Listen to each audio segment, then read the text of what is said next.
कुरुक्षेत्र की धरती तूफान से पहले की खामोशी में डूबी हुई थी। हजारों योद्धा तैयार खड़े थे। उन सब के बीच खड़ा था एक योद्धा, कर्ण, अद्वितीय धनुर्धर, अपार शक्ति का मालिक। लेकिन किस्मत का बोझ उसके दिल पर हमेशा रहा। धीरे धीरे एक रथ उसकी ओर बढ़ा और रथ पर थे स्वयं कृष्ण। उनकी आंखों में शांति थी, लेकिन शब्दों में तूफान।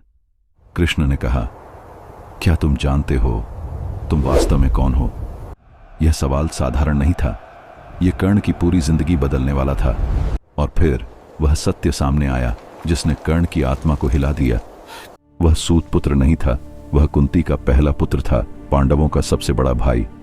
क्षण भर के लिए समय रुक गया। दिल और कर्तव्य के बीच युद्ध शुरू हो चुका था। कृष्ण ने उसे प्रस्ताव दिया, सम्मान, राजगद्दी और अपने असली परिवार का साथ। लेकिन कर्ण के मन में एक और नाम गूंज रहा था, दुर्योधन, वह मित्र जिसने उसे दुनिया के अपमान से उठाकर सम्मान दिया था। कर्ण चुप रहा। उसकी आंखों में तूफान था। सत्य एक तरफ था और निष्ठा दूसरी तरफ। आखिरकार उसने निर्णय लिया। रात बीत चुकी थी। कुरुक्षेत्र के आसमान में सुबह की पहली रोशनी फैल रही थी। नदी के किनारे शांत जल के सामने कर्ण अकेला खड़ा था। उसका मन अभी भी कृष्ण की बातों से विचलित था। हर लहर जैसे उसे उसकी सच्चाई याद दिला रही थी। तभी पीछे से किसी के कदमों की आहट आई। कर्ण ने मुड़कर देखा। उसके सामने खड़ी थी कुंती, वह स्त्री जिसने उसे जन्म दिया था। कुछ पल दोनों चुप रहे, जैसे शब्द भी इस क्षण की गंभीरता से डर रहे हों।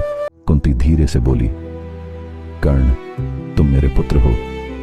यह सुनकर कर्ण के भीतर दबा हुआ तूफान फिर जाग उठा। उसने अपनी मुट्ठियां भींच लीं। पूरी जिंदगी वह मां के प्यार के बिना जीता रहा, और आज जब युद्ध सामने था, मां उसे वापस बुलाने आई थी। कुंती की आवाज कांप रही थी, मेरे साथ चलो, अपने भाइयों के साथ खड़े हो जाओ, यह युद्ध रुक सकता है। कर्ण की आंखों में दर्द झलक उठा। वह चाहता था कि समय पीछे लौट जाए। वह चाहता था कि यह सच्चाई उसे बचपन में मिलती, लेकिन अब बहुत देर हो चुकी थी। उसने धीमे स्वर में कहा, मां, आज क्यों? यह एक सवाल नहीं था, यह पूरी जिंदगी की पीड़ा थी। कुंती की आंखों से आंसू बहने लगे। दिल टूट रहा था, लेकिन निर्णय अभी बाकी था। सूरज धीरे धीरे उग रहा था, और उसी के साथ कर्ण के जीवन का सबसे कठिन वचन जन्म लेने वाला था। सूरज पूरी तरह उग चुका था। नदी के पानी पर सुनहरी रोशनी चमक रही थी, लेकिन कर्ण के दिल में अंधेरा गहराता जा रहा था। कुंती उसकी ओर उम्मीद भरी नजरों से देख रही थी, जैसे एक मां आखिरी बार अपने बेटे को वापस पाने की कोशिश कर रही हो। कुछ पल तक कर्ण चुप रहा। उसकी आंखों में दर्द था, गुस्सा था, और एक अधूरी जिंदगी की कहानी छिपी थी। उसने धीरे से कहा, अगर आप मुझे पहले स्वीकार करती तो शायद आज सब कुछ अलग होता। कुंती की नजरें झुक गईं। उसे अपने निर्णयों का भार महसूस हो रहा था, लेकिन अब समय पीछे नहीं लौट सकता था। कर्ण ने गहरी सांस ली। उसके सामने दो रास्ते थे। एक रास्ता खून का रिश्ता, दूसरा रास्ता दोस्ती और वचन का धर्म। उसने आंखें बंद की।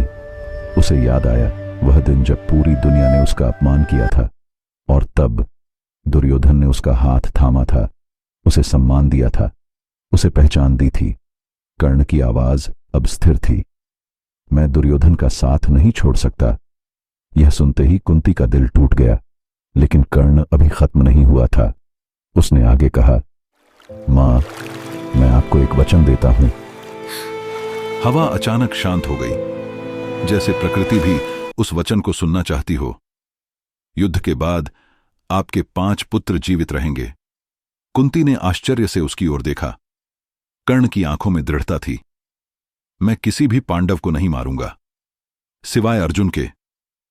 यह केवल वचन नहीं था, यह उसके दिल और कर्तव्य के बीच समझौता था।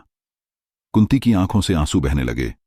उसे समझ आ गया कि उसने अपने बेटे को खो दिया है। सूरज ऊपर चढ़ रहा था, और उसी के साथ युद्ध का समय करीब आ रहा था। कर्ण ने आखिरी बार अपनी मां की ओर देखा। उस नजर में प्यार भी था, दर्द भी, और एक अनकहा अलविदा भी। अब वह अपने भाग्य की ओर बढ़ चुका था। युद्ध शुरू हो चुका था। हर दिन हर पल इतिहास लिखा जा रहा था। कर्ण अभी तक युद्ध के सबसे निर्णायक क्षण का इंतजार कर रहा था। उसकी आंखों में केवल एक लक्ष्य था, अर्जुन।